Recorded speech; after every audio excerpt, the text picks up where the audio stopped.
오늘은 우리 10계명의 7계명 간음하지 말라라는 제목으로 오랜만에 이제 이 말씀을 계속해서 드리게 되었습니다. 용인 지역에서 용인 지역 혹시 여기 계신 분 계실까요? 용인 지역에서 그 이 10계명 저희가 수요일을 한다고 이렇게 그 지역 식구들끼리 10계명을 코팅해서 이렇게 서로 이렇게 나눠서 보고 계신대요. 그래서 그거를 이제 장 목사님 통해서 저한테 이거 한 장을 주셨어요. 그래서 보니까 이렇게 예쁘게 10계명을 해가지고 코팅을 해서 책갈피를 만드신 거죠. 어, 네, 너무 좋은데 우리 같이 한번 오랜만에 하니까 잊어버렸을 것 같아요. 화면 보시고 우리 다시 한번 같이 한번 읽어봤으면 좋겠습니다. 우리 왼쪽 위에서부터 아래로 같이 읽겠습니다. 시작. 너는 나 외에 다른 신들을 두지 말라. 우상을 만들지 말라. 내 하나님 여호와 이름을 망령되이 부르지 말라. 안식일을 기억하여 거룩하게 지키라. 내 부모를 공경하라. 살인하지 말라. 간음하지 말라. 도둑질하지 말라. 내 이웃에 대하여 거짓 증거하지 말라. 내 이웃의 집을 탐내지 말라. 아멘. 네. 그래서 오늘 말씀의 제목은 사랑의 대상을 잘못 고른 죄라는 제목으로 하나님 말씀을 함께 나눴으면 좋겠습니다. 여러분들 우리나라 유명한 사자성어 있는데 한번 맞춰보실래요? 무슨 뜻인지? 내로남불이라고 아세요? 내로남불? 내로남불. 그 유명한 사자성어죠. 내가 하면 뭐예요? 내가 하면 로맨스, 남이 하면 불륜이라는 것이죠. 저는 매스컴이 미디어가 물론 좋은 점도 많이 있지만은 또 한편으로는 걱정되는 부분도 많이 있는 것이 이런 불륜과 간음과 이런 모습들을 미화시킨다는 데에 좀 그것에 두려움이 있는 것 같아요. 그래서 젊은 사람들이 보았을 때에 또 우리 자녀들이 보았을 때에 저거는 괜찮은 거구나. 저건 뭐 일반적인 아름다운 사랑의 하나의 표현이겠구나. 이렇게 또 여기게 될까봐 걱정이 되는 부분들이 있습니다. 그분들은 한결같이 이렇게 얘기하세요. 서로 사랑한 게 죄냐 이렇게 얘기를 하죠. 내가 사랑하는데 그것이 죄가 될 수 있느냐? 물론 사랑 자체는 죄가 아닙니다. 근데 무엇이 죄냐면은 그 사랑의 대상을 잘못 고르게 되면 그건 죄가 될 수 있다라는 것이에요. 그래서 오늘 그 말씀하려고 하는데요. 미국의 크리스천들에게 조사를 했대요. 10계명 중에서 현대인에게 가장 어울리지 않는 10계명이 무엇이냐고 했을 때 1등이 무엇인지 아십니까? 7계명이 나왔어요. 7계명. 그러니까 미국 사람들한테는 뭐 미국 사람뿐만이겠습니까? 유럽 사람이든 이제 아시아 사람들이든 이런 것이 뭐 간통죄도 뭐 2015년도에 폐지된 이 마당에 이것이 뭐 이거 참 너무 이게 옛날 그런 구시대적인 그런 사고 아니야? 이렇게 여겨질 수도 있는 부분이 있을 수도 있겠어요. 하지만 그렇지 않다라는 것이죠. 우리가 모르는 것은 이 간음이 불러오는 이 정말 참담한 결과를 사람들이 모르기 때문에 이걸 굉장히 쉽게 생각할 수도 있다라는 것입니다. 자, 우선 시작하기 전에 우리가 이 계명의 정의에 대해서 한번 알 필요가 있어요. 간음이란 무엇이고 또 성경에 음행이란 단어 나오거든요. 굉장히 비슷한 겁니다. 간음은 알다시피 기혼자가 자기의 아내나 남편 위에 다른 이성과의 관계를 맺을 때에 그걸 간음이라고 하고요. 음행은 여러 모든 종류의 성적인 범죄를 포함하는 것을 의미합니다. 예를 들어서 강간이라든가 남색이라든가 동성애라든가 성경에 나오는 그 음행은 그러한 포괄적인 어떤 죄를 의미하게 되는 것이죠. 저는 성경이 하나님이 굉장히 사랑의 하나님이시잖아요. 하나님은 무엇보다 그 누구보다 생명을 굉장히 중시하시는 분인데 제가 구약을 처음에 읽을 때 가장 이해가 안 됐던 부분이 왜 출애굽한 이스라엘 백성들이 가나안 땅에 들어갈 때에 그 가나안 땅에 있는 7족속이 있었거든요. 원주민들을 다 멸절시키라고 다 죽이라고 얘기하십니다. 그리고 그것에 있어서 불쌍히 여기지도 말래요. 저는 하나님께서 그렇게 사랑의 하나님께서 왜 그렇게 엄히 그렇게 말씀하셨을까 처음에 이해가 잘 되지 않았어요. 그냥 제가 아는 것은 그러면 우리가 늘 알다시피 그 가나안 땅에 있는 우상에 젖어들게 될까 봐 나중에 그렇게 되거든요. 거기서 이제 우리가 잘 알다시피 바알과 아세라의 거기에 심취하게 돼요. 이스라엘 백성들이. 물론 하나님도 섬기지만 동시대에 동시간으로 또 이 바알과 아세라도 섬기게 되죠. 근데 전 그렇게만 알고 있었는데 하나님께서 그것 때문만이 아니었어요. 중요한 이유가 있었습니다. 우리 신명기 7장 2절에서 4절 말씀 한번 같이 읽어볼까요? 자, 시작. 내 하나님 여호와께서 그들을 내게 넘겨 내게 치게 하시리니 그때 너는 그들을 진멸할 것이라.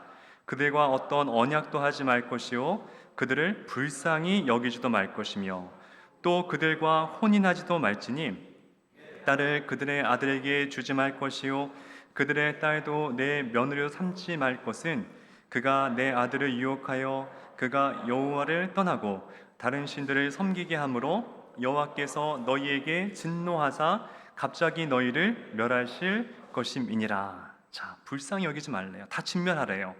왜냐하면은 너희가 그 신들을 섬기게 될까봐 두렵다는 거거든요. 그게 첫 번째 이유고요.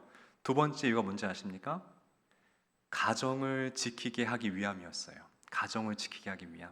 무슨 얘기냐?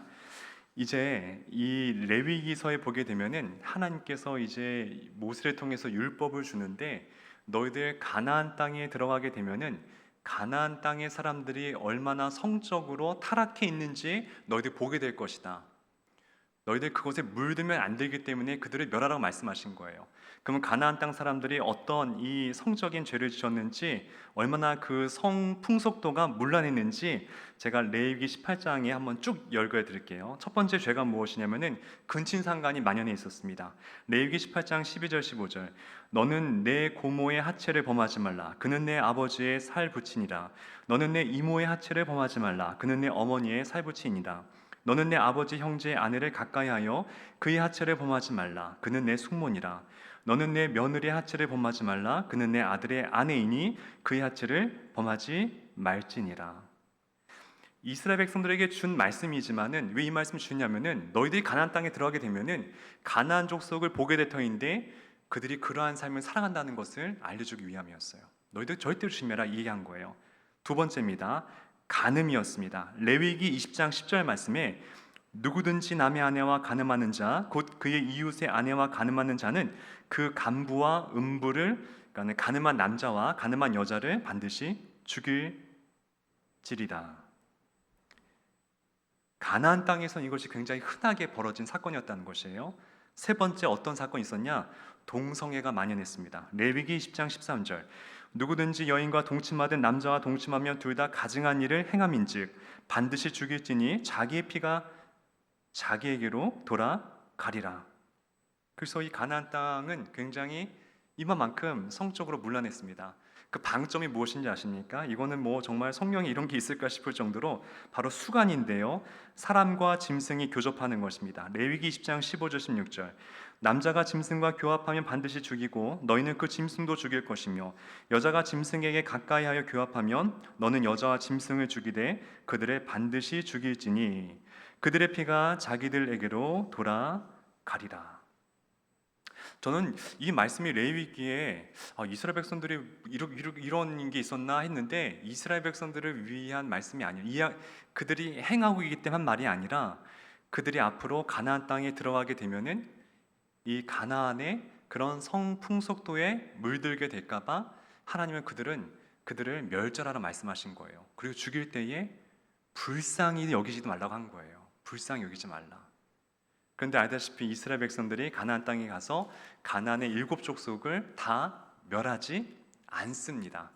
못한 게 아니라 그렇게 하지를 않습니다. 자신들의 노예로 삼아요. 좋거든요. 자기들이 400년 동안 노예로 살다가 이제 자기들도 이제 집안일 도와주고 물 떠오는 사람 있고 하니까 이 너무 편한 거거든요. 자, 그러면서 무엇을 배웠을까요? 이러한 풍속을 이들도 답습하게 되더라는 거예요. 그래서 하나님께서 하신 말씀은요, 다 우리가 헤아리지 못한다 할지라도 하나님의 다 이유가 있다라는 것이죠. 자, 그래서 하나님께서 이 말씀을 주신 것은 무엇이냐? 물론 우상을 숭배하지 말라는 그런 의미도 있지만은 이스라엘 백성들의 가정을 지켜주기 위한 하나님의 섭리가 담겨 있다라는 것이에요. 총신대의 김지찬 교수님이 이 데칼로그라는 책에서 이분이 이 말씀을 이렇게 말씀하셨어요. 우리 한번 같이 한번 우리 좀 길지만 읽어볼까요? 시작. 현대인들은 간음을 하면 내 결혼과 내 가정이 망가지므로 간음해서는 안 된다고 생각하지만 간음 금지 계명은 1차적으로 내 가정과 내 결혼만을 보호하는 것이 목적이 아니다. 그것은 이웃의 가정과 결혼을 보호하는 것이다. 이웃의 생명을 보호하기 위해 살인하지 말라는 계명을 주신 것이라면 이웃의 결혼을 보호하기 위해서 간음하지 말라는 계명을 주신 것이다. 그러니까 십계명은 사실 나를 위한 계명이기도 하지만은 내 사랑하는 이웃과 우리 공동체를 위한 계명이거든요. 그래서 이걸 지키는 것은 나의 가정도 지키는 거지만은 상대방의 가정도 지켜줘야 된다는 것을 하나님께서 천명하시는 거예요. 자, 중요한 것이죠. 그뿐만이 아닙니다. 왜 성경은 간음을 정죄하고 있느냐? 첫 번째는 이 간음이 우리 자신을 파괴하기 때문이에요. 우리 자신을. 약간 이것은 다른 죄와 다르게 이것은 우리의 영혼을 피폐하게 만듭니다. 잠언서 6장 32절과 고린도전서 6장 18절 말씀 같이 한번 읽어볼까요? 시작. 여인과 간음하는 자는 무지한 자라. 이것을 행하는 자는 자기의 영혼을 망하게 하며. 밑에 또 읽겠습니다. 음행을 피하라. 사람이 범하는 죄마다 몸 밖에 있거니와 음행하는 자는 자기 몸의 죄를 범하느니라. 자, 그래서 다른 죄와 다르게, 다른 죄는 우리가 뭐 누구를 때렸어요. 이건 외부에서 난 사건이죠. 뭘 훔쳤어요. 이것도 외부에서 난 사건인데 이 간음만은 내 안에 내 영혼과 내 육신을 병들게 한다는 거예요. 그리고 두 번째 고린도전서에도 자기 몸 안에, 이 원문에는 자기 몸 안이라고 표현되어 있거든요. 자기 몸 안에 죄를 진다는 거예요. 근데 이게 왜 문제가 되느냐? 우리 몸은 성령께서 거하시는 성전이기 때문에 이게 문제가 되는 거예요. 성령께서 거하시는데 그 몸을, 그 영혼을 병들게 하게 되면은 성령께서 그 안에 거하지 못한다라는 것입니다. 그래서 이게 왜 중요하냐면은 우리가 거룩하지 않고 신령하지 않고 우리가 하나님에게 깨끗하지 아니하면은 하나님께 쓰임 받을 수 없다는 데 큰 문제가 생겨요. 뭐 외국의 사례지만은 가끔 그런 얘기 있어요. 지금 몇만 명 모이는 엄청난 교회에 그 유명한 목사님이 계십니다. 그 목사님이 하루아침에 그런 스캔들로 정말 연기처럼 사라지는 것을 종종 목격합니다. 정말 말만 하면은 정말 전 세계에 유명하신 그런 목사님인데 막 뭐 엄청난 분이세요. 그런데 정말 그런 스캔들 하나 때문에 그분의 모든 게 다 그냥 물거품이 돼버리고 뭐 하는지도 모르겠어요. 지금은 어떻게 사는지도 모르겠어요. 이게 왜 그런지 아십니까? 성령께서 떠나가서 그런 거예요. 성령께서 떠나가게 되면은 정말로 정말로 비참한 인생을 살아가게 된다는 것입니다. 누가 그랬습니까? 삼손이 그랬잖아요. 하나님의 영이 떠나가게 되자, 또 사울 왕도 하나님의 신이 떠나게 되자 정말 그들의 인생이 연기처럼 사라지더라는 거예요. 이게 가장 문제 중에 문제가 된다라는 것입니다. 그래서 우리가 하나님께 쓰임 받기 위해서 성경도 많이 읽어야 되고 기도도 많이 해야 되죠. 여러 가지 뭔가 우리가 헌신도 많이 해야 되죠. 근데 내 내면에 성결과 정결함을 유지하는 것은 정말 중요한 거라는 것이죠. 그런 사람만이, 하나님은 금그릇, 은그릇, 그릇의 형태를 보지 않아요. 하나님은 그 그릇이 깨끗한가 깨끗하지 않는가, 그 그릇의 상태를 더 보신다라는 것이죠. 그래서 금그릇처럼 대를 놀아갈 필요 없습니다. 그냥 깨끗하게 살아가면은 내가 설사 질그릇같이 별 볼일 없어 보인다 할지라도 나의 겉모습이, 하지만 하나님은 그 질그릇 같은 깨끗한 사람을 귀하고 존귀하게 쓴다는 것이죠. 두 번째, 이 간음이 무서운 것이 우리의 가정을 파괴하기 때문이라는 것입니다. 우리 히브리서 13장 4절 말씀 같이 또 읽겠습니다. 시작. 모든 사람은 결혼을 귀히 여기고 침소를 더럽히지 않게 하라. 음행하는 자들과 간음하는 자들을 하나님이 심판하시리라. 그래서 가정을 짓게 되는데 이 음행과 간음이 거기에 영향을 줄 수 있다는 것입니다. 여러분들 사무엘 하 13장에 보게 되면은 참 비참한 일이 생겨요. 다윗의 일생 가운데 몇 가지 정말 참 힘든 일이 있었는데 그게 어떤 일이 있었냐면은 자신의 아들이 아들을 죽여요. 압살롬이 암논을 죽이는 사건이 드러납니다. 암논이 왜 죽었느냐? 암논이 자신의 이복 여동생 다말을 짝사랑하게 됩니다. 어머니가 달랐어요. 그런데 이 암논이 자신의 이 이복 여동생을 굉장히 사랑하는 거예요. 그래서 이게 막 상사병에 막 나게 됩니다. 걸리게 됩니다. 그러자 이 요나답 말고 요나답이라는 이 암논의 친구가 있어요. 여러분들 친구를 잘 사귀어야 돼요. 정말 중요합니다. 제가 항상 말하죠. 근접의 원리. 내 옆에 누가 있느냐가 내 인생을 정말 살리고 죽이는 거예요. 요나답이 뭐라고 하느냐? 너 뭐 그렇게 걱정하냐? 뭘 그래갖고 고민하냐? 너 아픈 척해. 그리고 네 동상에게 좀 음식 좀 만들어 와서 좀 대접 좀 하라고 얘기해. 암논이 이걸 들어보니까 굉장히 괜찮거든요. 아이디어가. 그래서 아픈 척을 합니다. 그리고 신하를 시켜서 지금 이 오빠가 아프니까는 음식 좀 가져오라고 그렇게 얘기를 합니다. 다말은 착하죠. 다말이 뭐 알겠어요. 그래서 음식을 가지고 이제 오자 이 암논이 본색을 드러내죠. 그리고 다말을 범하게 됩니다. 정말 나쁜 사람이죠. 나쁜 사람인데 더 나쁜 건 뭐냐면은 그런 다음에 암논의 행동이었어요. 그러고 나서 이 다말을 미워하게 됩니다. 너무 참 이게 이해가 안 가요. 그러면서 이 암논을 이 집 밖으로 쫓아내는 거죠. 그리고 문빗장을 막아버립니다. 못 들어오게. 정말 이건 참 이해가 안 되는 거예요. 자, 그 다음에 이 이야기의 포인트는 그 다음에 있어요. 다윗의 태도에 있습니다.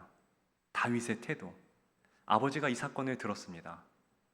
다말이 지금 엄청 울면서 자신의 친오빠인 압살롬에게 가요. 그러니까 압살롬이 막 분노를 하죠. 근데 동생아 괜찮아 울지 마 이러면서 그 압살롬의 이 성에 이 다말이 거기서 지내게 됩니다. 근데 성경에 보게 되면은 다윗이 뭐라고 하느냐? 다윗이 그 소식을 듣고 크게 노하더라. 이게 끝이었어요. 뭐가 잘못됐을까요? 데려다가 다리 몽둥이를 부러뜨려야죠. 혼내야죠. 감옥에 집어넣든가 뭔가 엄하게 질책을 해야죠. 노한 게 끝이었어요. 어떻게 된지 아십니까? 2년 뒤에 이 압살롬이 자신의 형제들, 왕자들을 다 초대합니다. 우리 집에서 파티하자 이러면서. 그리고 자기의 부하들에게 저 암논이 술에 취했을 때에 너희들은 암논을 치라고 명합니다. 그래서 암논이 거기서 죽게 돼요. 그럼 잘 보십시오. 만약에 다윗이 그 사건 바로 직후에 암논을 불러다가 엄하게 혼냈다고 한다면은 암논도 죽지 않게 되고 또 압살롬도 살인할 필요가 없었어요. 근데 아버지가 방관자로서 있기 때문에 이런 정말 피해 역사가 끊이지 않게 됩니다. 자, 그러면 질문입니다. 왜 다윗을 혼내지 않았을까요? 왜 다윗은 압살롬을 왜 혼내지 않았을까요? 암논을 혼내지 않았을까요? 자기가 한 죄가 있기 때문에 그런 거예요. 자기가 간음죄를 저질렀거든요. 아들한테 할 말이 없는 거예요. 내가 그렇게 저질렀으니 암논도 저렇게 따라하는 거 아니냐. 그 생각에 화는 나지만은 뭔가 얘기할 수가 없는 거예요. 결국 이 가정의 피해 역사가 시작된 것은 무엇이냐? 바로 다윗의 간음과 이 암논의 음행 때문에 나라가 이제 분열이 되기 시작합니다. 여러분들 이게 이렇게 쉽게 볼 문제가 아니라는 것이죠. 영적으로 정결하지 않게 되면은 이게 진짜 우리 가정의 근간을 흔들리게 할 수 있는 그런 동인이 될 수 있다는 것입니다. 세 번째도 똑같은 겁니다. 세 번째는 이 간음이 무서운 것이 가정을 넘어서 사회를 파멸시킬 수 있기 때문이에요. 그 하버드 대학교의 신학자인 엘톤 트루블러드라는 교수님이 계시는데요. 이분이 참 중요한 말씀하셨어요. 뭐라고 했느냐? 문명의 부패는 잘못된 도덕의 미화에 있다라고 얘기했어요. 다시 한번 읽어드릴게요. 문명의 부패는 잘못된 도덕의 미화에 있다. 그러니까 잘못된 도덕을 굉장히 미화시킬 때 있잖아요. 아까 제가 처음 우리 막 요즘에 뭐 동성애를 주제로 영화도 나오고 굉장히 아름답게 보이는 게 하고 간음도 굉장히 뭔가 도덕적으로 미화시키고 이렇게 문명이 나아갈 때에 그 나라와 그 시대가 망했다라는 거예요. 굉장히 이게 일리가 있습니다. 여러분 로마가 왜 망한 줄 너무 잘 알고 있죠?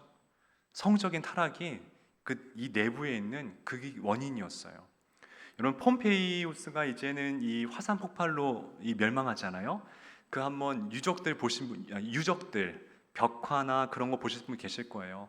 진짜 차마 볼 수가 없어요. 애들을 데리고 갈 수도 없어요. 얼마나 로마가 그 당시에 정말 퇴폐했는지 그 단상을 볼 수가 있거든요.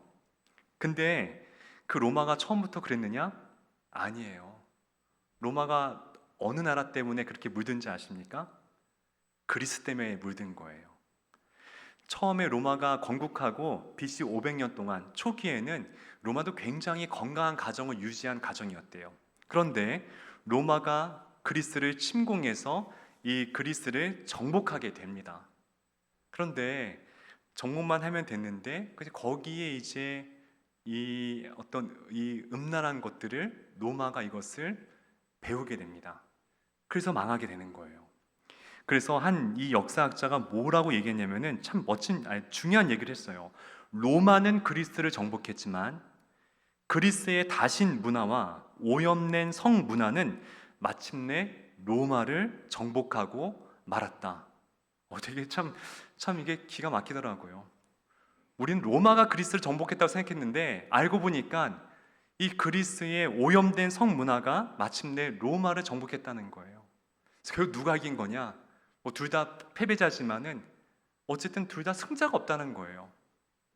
그만큼 이런 어떤 성결과 정결의 문제는 가정뿐만이 아니라 교회와 나라와 한 시대를 좌지우지할 수 있는 엄청난 여파를 줄 수 있는 그런 죄가 될 수 있다는 것입니다. 자, 그러면 결론입니다. 어떻게 이 유혹을 피할 수가 있을까? 유혹을 우리가 이겨낼 수 있을까요?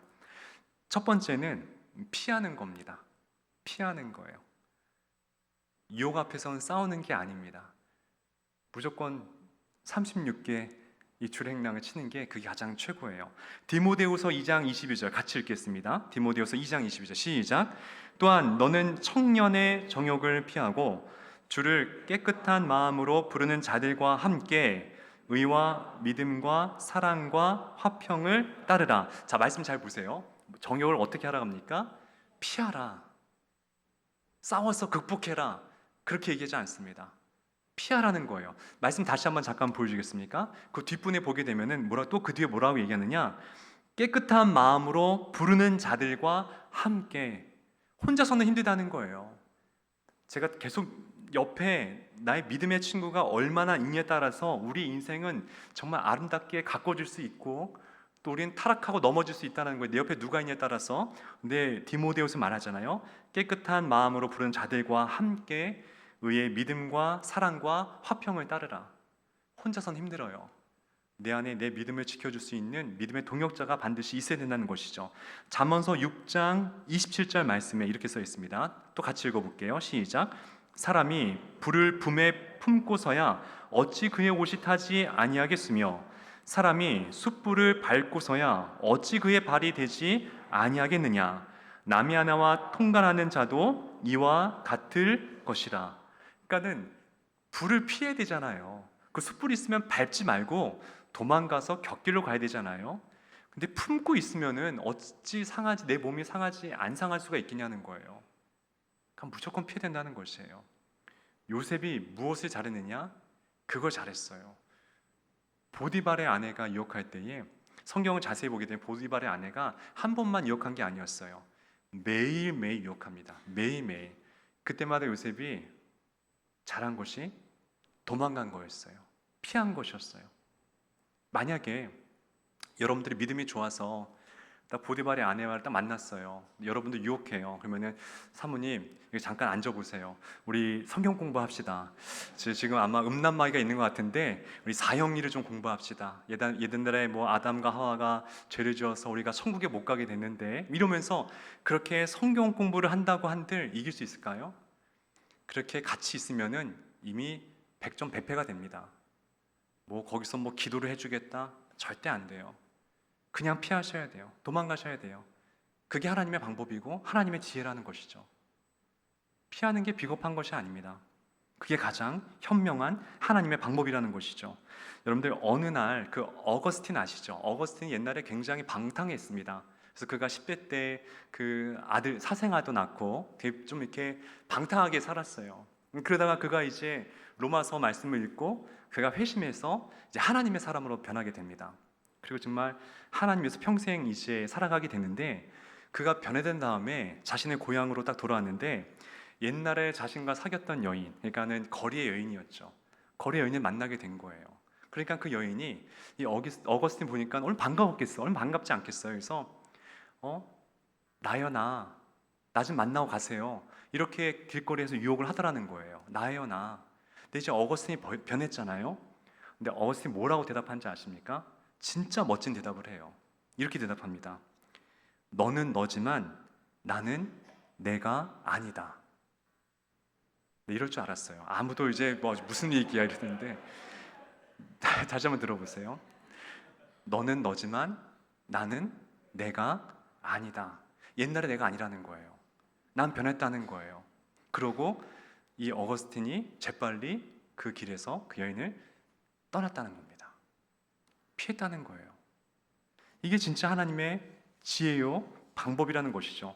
두 번째는 하나님의 임재를 자각하고 두려워하는 거예요. 사단이요, 우리가 어떤 뭐 이런 음란함에 빠질 때에 뭐라고 속삭이느냐? 야, 아무도 보는 사람 없잖아. 이 죄가 무서운 것이 다른 것은 다 노출되어 있는데 이것은 아무도 모른다는 데에 더 어려움이 있는 거예요. 사단이 얘기합니다. 아무도 보는 사람 없잖아. 괜찮아. 이렇게 속삭여요. 그때 우리 뭐라고 해야 되냐면은 하나님이 보고 계신다라고 말씀드려야 되는 거예요. 하나님의 불꽃 같은 눈동자가 나를 항상 보고 계시고 나와 함께 하시는데 내가 어떻게 하나님 앞에 죄를 질 수가 있느냐? 이렇게 담대하게 선포하셔야 돼요. 시편 139편 1절에서 4절, 정말 이게 참 귀한 말씀인데요. 아마 다윗이 이후에 쓴 글 같아요. 자신의 밧세바 사건 이후에. 같이 한번 읽어보겠습니다. 시작. 여호와께서 주께서 나를 살펴보셨으므로 나를 아시나이다. 주께서 내가 섬을 아시고 멀리서도 나의 생각을 밝히 아시오니 는 길과 내가 눕는 모든 것을 보셨으므로 나의 모든 행위를 익히 아시오니 여호와여 내 혀의 말을 알지 못하는 것이 하나도 없으시니이다. 잘 보십시오. 하나님께서 보시고 아셨다, 보시고 아셨다, 보시고 아셨다. 계속 이 말씀 속에 다 들어가 있어요. 하나님은 다 아신다는 거예요. 다 보신다는 거예요. 그러니까 숨길 수가 없다는 거예요. 그래서 하나님의 그 불꽃 같은 눈동자 임재 가운데 우리가 있다고 한다면은 우리가 어찌 남이 보지 않는다고 해도 더 크신 하나님이 나를 보고 계시는데 우리가 범죄할 수가 있겠습니까? 그래서 하나님의 임재를 날마다 기억해야 된다는 것이죠. 그리고 우리 인격과 말씀 속에 항상 이 기도와 말씀으로 내 마음에 채워야 된다는 것입니다. 예수님께서 이 말씀하셨어요. 마태복음 5장 27절 28절 또 읽어볼까요? 시작. 또 간음하지 말라 하였다는 것을 너희가 들었으나 나는 너희에게 이르노니 음욕을 품고 여자를 보는 자마다 마음에 이미 간음하였느니라. 자, 여기서 여자를 보았다는데 문제가 있지는 않습니다. 이건 보는 거는 보여지는 건 어쩔 수 없잖아요. 이 제임스 브라이언 스미스라는 목사님인데요. 아침에 남동생과 함께 형제가 이제 아침에 해변가에 이렇게 하나님 말씀 묵상하면서 이렇게 걸어가고 있었대요. 아침에 이제 산책하면서. 그런데 저 앞에서 이 비키니를 입은 아름다운 여성이 이렇게 이 앞으로 달려오더라는 거예요. 목사님과 이 동생 앞으로. 근데 이 본능적으로 목사님과 이 동생이 그 여인을 이렇게 보게 됐다라는 거예요. 자, 그럼 이건 죄일까요? 죄가 아닐까요? 이 목사님은 그건 죄가 아니라는 거예요. 뭐 보여주는 건 내가 보고 싶은 게 아니라 오는 걸 어떻게 안 봐요? 안 보면 부딪히면 안 되잖아요. 근데 뭐가 문제냐? 그 마음속에 음욕을 품게 되면은 그것부터는 죄가 된다는 거예요. 다시 마태복음 5장 27절 보여주겠습니까? 예수님께서 말씀하신 것도 음욕을 품고 여자를 보는 자마다 간음했다라고 얘기하는 거예요. 품었을 때에. 자, 여기서 음욕을 품다는 것은 무엇이냐면은 암탉이 알을 품는다는 거예요. 알을 품게 되면은 그것이 시간이 지나게 되면은 그게 몸 밖으로 나오게 된다라는 것이죠. 그래서 품지 말라는 거예요. 지나가는 건 어쩔 수 없어요. 보여지는 건 어쩔 수 없어요. 그럼 빨리 벗어나야 된다는 것이죠. 내 머릿속에 날아가는 새가 둥지를 트이지 못하게 막으라는 거예요. 알라치 못하게 막으라는 거예요. 지나가는 내거는 내가 막을 수가 없다는 것이죠. 자, 그러기 위해서 이것은 경건한 생활과 연관이 있습니다. 이것을 벗어나기 위해서는 한 가지밖에 없어요. 그것이 무엇이냐면은 내 안에 말씀으로 채워야 된다는 것이죠. 우리 마지막으로 시편 119편 우리 9절 말씀 읽고 마치겠습니다. 자, 시작. 청년이 무엇으로 그의 행실을 깨끗하게 하리까? 주의 말씀만 지킬 따름이니이다. 내가 전심으로 주를 찾았사오니 주의 계명에서 떠나지 말게 하소서. 내가 주께 범죄하지 아니하려 하여 주의 말씀을 내 마음에 두었나이다. 아멘. 어떻게 내가 깨끗하게 생실을 깨끗하게 할 수 있겠습니까? 그것은 주의 말씀을 내 안에 둘 때에 가능합니다. 여러분들 항상 말씀으로 채우시고요. 말씀으로 내 마음을 채우세요. 그리고 항상 기억하세요. 오늘도 주님께서 나를 바라봐 주시고 나를 지켜주시고 나와 동행하신다. 늘 묵상하세요. 그때 여러분들은 죄에서 승리하실 뿐만 아니라 하나님 앞에 거룩하게 쓰임받는 저희 모두가 될 것입니다. 이런 축복이 우리 모두에게 있기를 좋으신 예수님의 이름으로 축원드립니다.